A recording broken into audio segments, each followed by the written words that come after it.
In 1971, a writer by the name of Len Wein created a half-human, half-plant hybrid. That's right, Swamp Thing.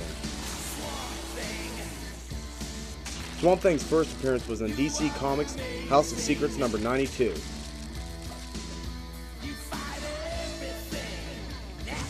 This horror-based comic was a gateway for a new Swamp Thing series.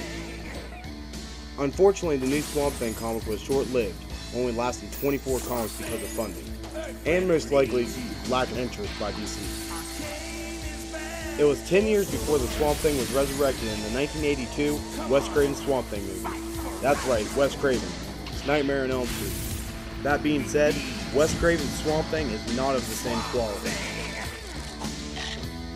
It had a pretty weak story, and in my opinion, a poor rendition of Swamp Thing, as well as the flaws in the costume design. It had wrinkles when he moved, and it had no realistic features. However, some good did come from this movie. The second comic series, Saga of the Swamp Thing. This series took more of a dark approach, mostly due to the creative control being handed to a British writer named Alan Moore. Moore took Swamp Thing from being a plant-human hybrid type of mutant to a fully elemental Swamp Thing was Earth scenario, and that was really cool for the time, just because you have your aliens, especially in the DC universe, but like in the Marvel universe you have your mutants and your radioactive tests gone wrong, and it kind of takes that away from Swamp Thing and makes him into something greater than what that is, because he's pretty much, he is the Earth. Anywhere he goes he can control the vegetation and, you know, camouflage himself with the scenario and control the Earth around him, and that's a power that is like something beyond, like, just trying to imagine a fly, you can do that, imagine shooting lasers out of your eyes, but just a comprehension of being the world, that's a crazy scenario. Anyway, the series continued for a while, and then we ended up with another Swamp Thing movie called The Return of Swamp Thing. This co-starred a young and relatively unknown Heather Locklear. She was, like I said, relatively unknown at the time, but you ask anybody now, 88% of the people you ask are probably going to know exactly who she is. I personally like this movie a lot more than the first one because of how campy it is and how it kind of sticks to that first comic series guideline, especially with the cartoon either being in the works or coming out around the same time. It worked out to appeal to when I was young, and now just because of how I can sit back and make fun of it and have a good time with it. In the special features of the Return of Swamp Thing DVD, there are public service announcements for keeping environmental and not littering. I have one of those for you all to watch. After that, I'll be going over the video game and the Kenner action figure line, so sit back and enjoy.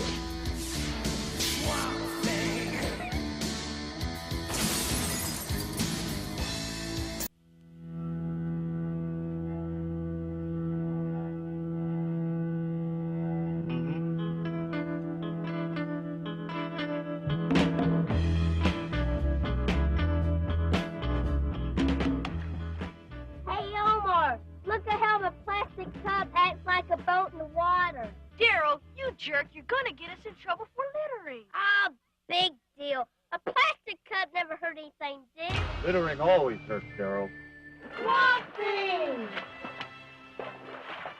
You kids know that plastic lasts hundreds of years when thrown into the environment? That stuff lasts that long? Sure does, Omar.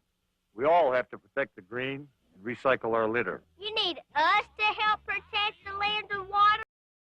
Sure do. You really that busy? As a matter of fact, kids, I'm swamped.